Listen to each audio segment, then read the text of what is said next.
नमस्कार, मेरे चैनल में आपका बहुत बहुत स्वागत है। और आज इस वीडियो में हम मैग्नीशिया फॉस होम्योपैथिक दवा के फायदे और उपयोग के बारे में जानेंगे। वीडियो को पूरा अवश्य देखें ताकि आप पूरी तरह से समझ पाएं। तो आइए समझते हैं। मैग्नीशिया फॉस का इस्तेमाल बायोकेमिक और होम्योपैथिक दोनों दृष्टि से होता है। सबसे पहले हम मैग्नीशिया फॉस का बायोकेमिक उपयोग समझ लेते हैं। मैग्नीशिया फॉस सुशलर के 12 लवणों में से एक है। बायोकेमिस्ट लोग नर्व संबंधी बीमारियों में मैग्नीशिया फॉस और काली फॉस दिया करते हैं, परंतु इन दोनों में भेद यह है कि मैग्नीशिया फॉस में इस लवण की कमी के कारण नर्व तन जाता है, उत्तेजित अर्थात इरिटेटेड हो जाता है। कैलीफॉस में इसकी कमी के कारण नर्व म्लान अर्थात डिप्रेस्ड हो जाता है।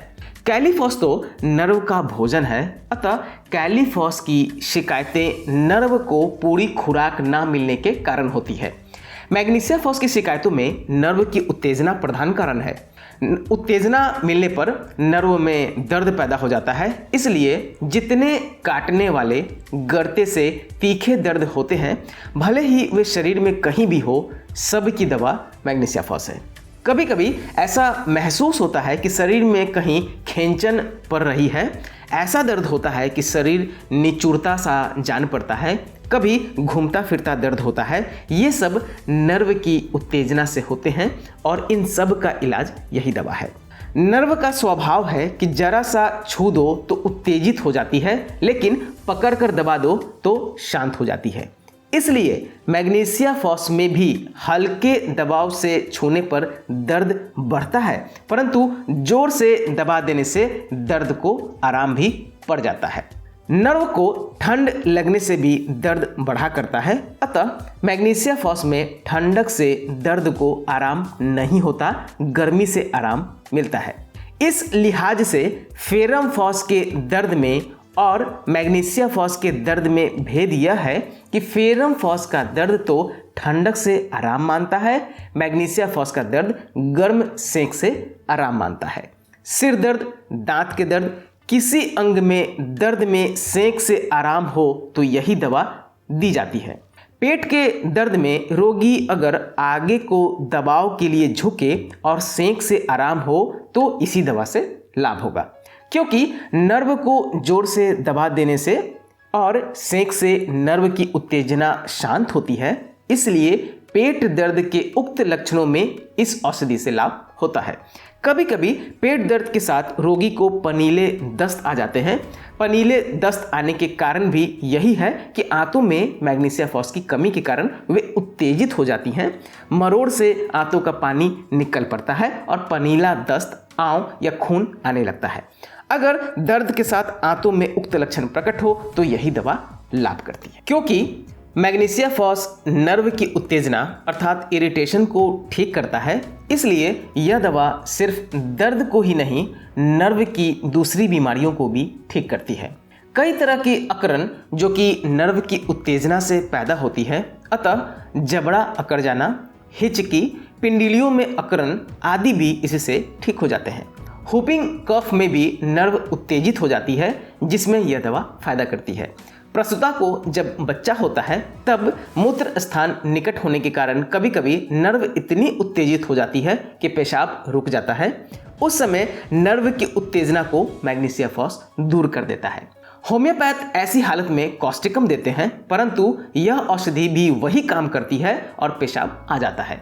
मासिक धर्म का भी दर्द जो है वो नर्व की उत्तेजना से होता है। अगर इस दर्द में सेंकने से आराम हो तो भी मैग्नीशिया फॉस से ठीक हो जाएगा। कभी कभी मैग्नीशिया फॉस से पूरा काम नहीं चलता, तब इसकी क्रिया को पूरा करने के लिए कैलकेरिया फॉस देना पड़ता है।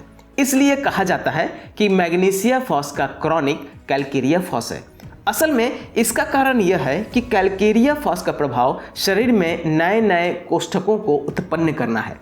अगर शरीर में कैलकेरिया फॉस की कमी हो जाए तो नए सेल्स अर्थात जो कोष्ठक हैं वो बनने बंद हो जाते हैं, शरीर निर्बल हो जाता है।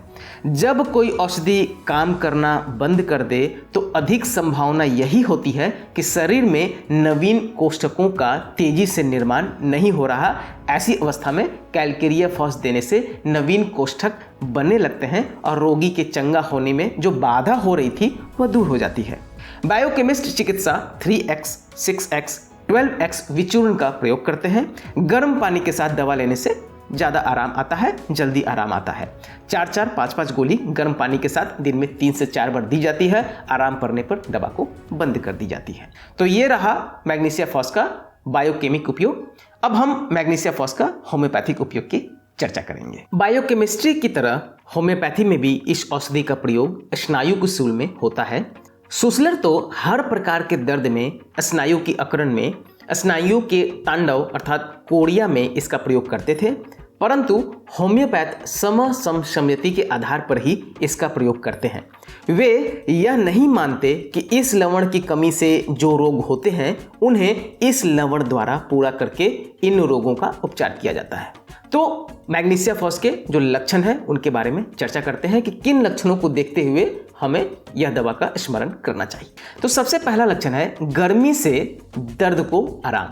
यह औषधि उस दर्द में दी जाती है जिसमें दर्द को गर्मी से, सेक से आराम पहुंचे। अगर रोगी को ठंड लगे या वह ठंडी जगह पर जाए तो उसे दर्द में बहुत कष्ट होता है। देर तक ठंड लगने पर दर्द हो जाता है। चेहरे पर ठंड लगे तो चेहरा दर्द करने लगता है और गर्म सेक से आराम मिलता है। दर्द में गर्म सेक से आराम आर्सेनिक में भी पाया जाता है, परंतु आर्सेनिक में उन दर्द को आराम पहुंचता है जो जलन वाला अर्थात बर्निंग पेन होता है, उसको गर्म सेक से आराम मिलता है। जो दर्द जलन वाले ना हो उनमें उत्कृष्ट औषधि मैग्नीशिया फॉस है। अर्थात जलन वाला जो दर्द है उसमें तो आर्सेनिक, लेकिन जलन वाला दर्द नहीं है और गर्म सेक से आराम मिल रहा है तो आपको स्मरण करना है मैग्नीशिया फॉस। उस समय आपको देना है मैग्नीशिया फॉस। आगे का लक्षण है कि रजोधर्म में अगर सेक से आराम पहुंचे। कष्ट वाले रजोधर्म में जब दर्द में गर्म सेक से रोगी को आराम पहुंचे तब यह सर्वोत्तम औषधि है। डॉक्टर टाइलर का कहना है कि उनके अस्पताल में अनेक रोगियों को जिन्हें कृच्छु रजोधर्म था, मैग्नीशिया फॉस सीएम की एक मात्रा देने से आशातीत लाभ हुआ। डॉक्टर नैश का भी कथन है कि कष्टप्रद रजोधर्म में यह औषधि पल्सेटिला, कोलोफाइलम, सिमिसिफ्यूगा या अन्य किसी भी औषधि से अधिक प्रभावशाली साबित हुई है। डॉक्टर नैश ने भी इसका सीएम शक्ति में प्रयोग किया और उसे निम्न शक्ति की अपेक्षा अधिक सफल पाया। तो ऐसे कष्टप्रद रजोधर्म में अगर सीएम पोटेंसी का इस्तेमाल किया जाए मैग्नीशिया फॉस का तो बहुत ज़्यादा लाभ प्राप्त होता है।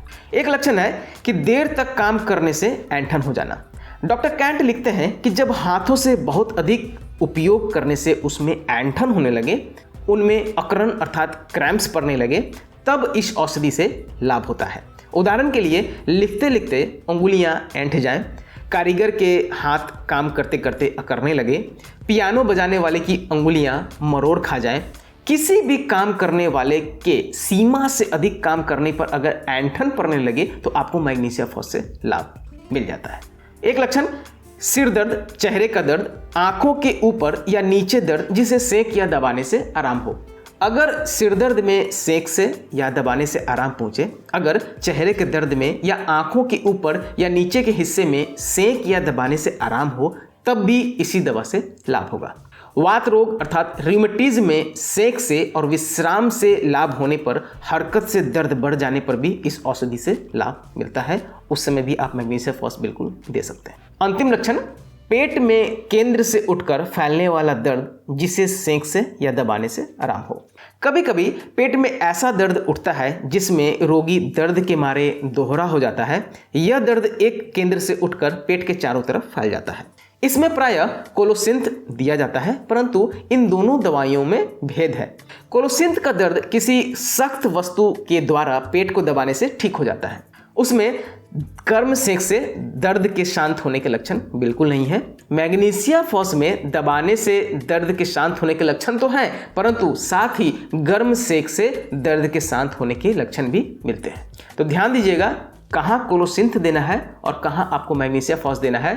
यह अंतर ऐसे पता लगेगा कि कोलोसिंथ में अगर कड़ी वस्तु से पेट को दबाया जाए तो आपको आराम मिलेगा, परंतु गर्म सेक से आराम नहीं मिलेगा। कड़ी वस्तु से दबाने पर मैग्नीशिया फॉस में आराम मिलेगा और साथ में गर्म सेक से भी मैग्नीशिया फॉस में आराम मिलेगा। तो अगर दोनों चीज़ों से आराम मिले तो मैग्नीशिया फॉस, अगर गर्म सेक से आराम ना मिले, सिर्फ कड़ी वस्तु से दबाने से आराम मिले, तो आपको कोलोसिंथ का उपयोग करना है। मैग्नीशिया फॉस की शक्ति तथा प्रकृति की बात करें तो 30, 200, 1000 CH में बिल्कुल इसका इस्तेमाल किया जाता है। ध्यान रखिएगा कि यह सर्द प्रकृति के लिए है, ठंड से रोग में वृद्धि होती है। कैसे भी दर्द हो उसमें ठंड से वृद्धि होती है। अगर एक्यूट केस है 30 पोटेंसी में बिल्कुल इस्तेमाल कर सकते हैं, 2 बूंद दिन में 3 बार। अगर क्रॉनिक है तो 200 में भी इस्तेमाल कर सकते हैं, 1000 CS तक भी जाया जा सकता है। आशा करता हूं कि आपको मेरी यह वीडियो काफ़ी पसंद आई होगी। अगर वीडियो पसंद आई हो तो मेरे चैनल को आप बिल्कुल सब्सक्राइब कर सकते हैं और वीडियो को शेयर करना ना भूलें ताकि दूसरे लोग भी इससे लाभ प्राप्त कर सकें।